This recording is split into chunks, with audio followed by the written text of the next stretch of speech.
Hello friends, आज हम investment के बारे में बात करेंगे। इन्वेस्टमेंट हम कितने प्रकार से कर सकते हैं। इन्वेस्टमेंट हम कई प्रकार हैं, जैसे सेविंग अकाउंट।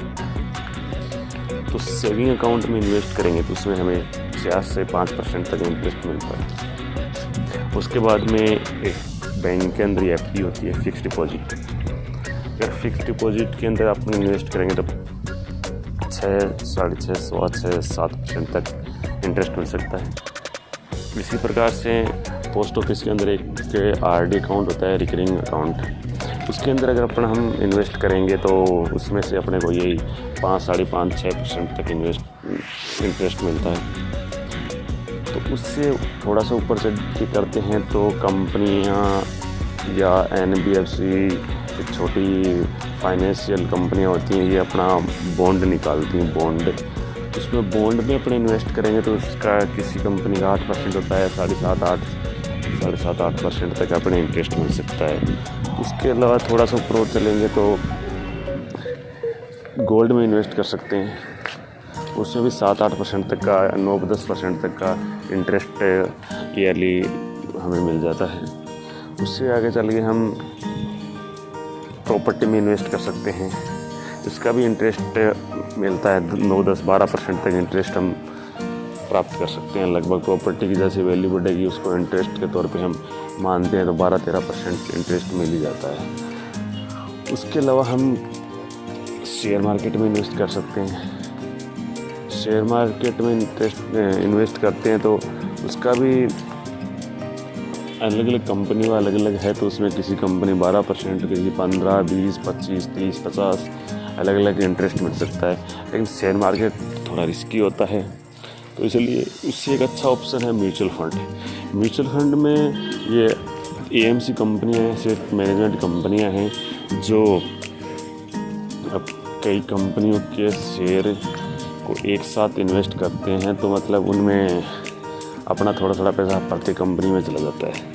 तो अगर अपने 1000 रुपये महीने की अगर इन्वेस्ट करना चाहते हैं तो रिलायंस हुई, विप्रो हुई, अडानी हुई, या अलग अलग कंपनियों में वो 100, 10, 50 उनका एक सिस्टमेटिक होता है, उसके हिसाब से उसमें इन्वेस्ट वो कर देते हैं। तो म्यूचुअल फंड एक बेस्ट है, उसमें कम रिस्क होता है थोड़ा। उसमें भी अलग अलग कैटेगरी होती है। म्यूचुअल फंड में भी कई कैटेगरी होती है। ELSS हो गया जो एकदम थोड़ा सिक्योर है, उसमें टैक्स में भी थोड़ी छूट मिलती है, उसमें अलग अलग हैं। तो मतलब कुल मिला के डायरेक्ट म्यूचुअल फंड में अपन इन्वेस्टमेंट करेंगे तो उन पर कमीशन वगैरह भी अपने म्यूचुअल फंड की कंपनी है जो AMC कंपनी है उनको कम देना पड़ेगा। तो इस तरीके से हम म्यूचुअल फंड में इन्वेस्ट करके 12 से 20% तक इंटरेस्ट आराम से प्राप्त कर सकते हैं। ये अच्छा ऑप्शन है। और जैसे जैसे टाइम इसमें इन्वेस्ट लंबे पीरियड तक, लॉन्ग टर्म तक इन्वेस्ट करते रहते हैं, SIP मोड पे या फिर लमसम में जैसे भी इन्वेस्ट करते हैं। SIP का मतलब हो गया सिस्टमेटिक इन्वेस्टमेंट प्लान। तो मतलब लंबे पीरियड तक हम सिस्टमेटिक ढंग से इन्वेस्ट करते हैं तो वो लॉन्ग टाइम तक वो अच्छा इंटरेस्ट हमें कंपाउंडिंग तौर से लंबा इन्वेस्टमेंट पे अच्छा इंटरेस्ट मिलता है। इस तरीके से हम इन्वेस्टमेंट कर सकते हैं। इन्वेस्टमेंट एक जीवन का पार्ट होना चाहिए प्रत्येक के व्यक्ति के लिए, क्योंकि इन्वेस्टमेंट करेंगे तो हम आने वाले टाइम में वित्तीय समस्याओं से बच सकते हैं। हम आने वाले फ्यूचर में जब भी पैसों की आवश्यकता होगी तो हमारा जो इन्वेस्टमेंट किया होगा उससे हम पैसा निकाल सकते हैं, अपने कार्य में लगा सकते हैं, मजबूरी में, या फिर जो भी क्राइसिस आता है उसमें हमें वो पैसों की हमारी पूर्ति हो सकती है। 500, 1000, 2000 की SIP के द्वारा हम म्यूचुअल फंड में इन्वेस्ट कर सकते हैं। और हमारे कम है तो RD में 200-300 रुपये महीने के, 400 रुपये महीने के भी इन्वेस्ट RD में कर सकते हैं। PPF में भी इन्वेस्ट कर सकते हैं, एक है NPS में भी इन्वेस्ट कर सकते हैं। और एक इंश्योरेंस में भी सेविंग प्लान चलते हैं, उनमें भी इन्वेस्टमेंट कर सकते हैं।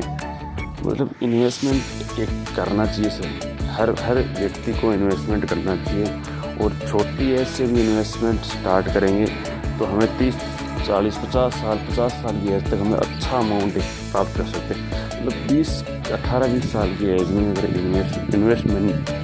इन्वेस्टमेंट अगर स्टार्ट कर दिया 18-20 साल की एज में, तो 40 साल तक तो हमारा अच्छा इन्वेस्टमेंट हो जाएगा, अच्छा हमारे पास पैसा हो जाएगा जो भविष्य में काम आएगा।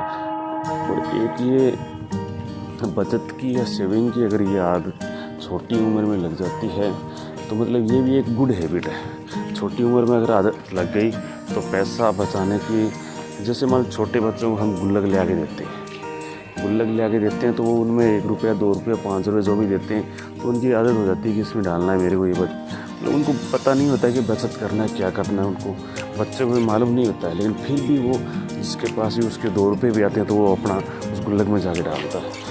तो कहने का मतलब ये है कि पैसा बचाने की आदत छोटी एज में अगर हमें लग जाती है तो हम फिजूल खर्ची हमारी बंद हो जाती है। तो इसलिए इन्वेस्टमेंटिंग एक best option in mutual fund है। और भी आपको बताया मैंने, जो भी आपको अच्छा लगे, जो आपके मतलब सूटेबल बैठे उस हिसाब से अपना इन्वेस्टमेंट प्लान करो और सेविंग स्टार्ट करो आज से। थैंक यू दोस्तों, मेरा चैनल को सब्सक्राइब करो और इस तरीके के आपको ऑडियो मिलेंगे। Thank you.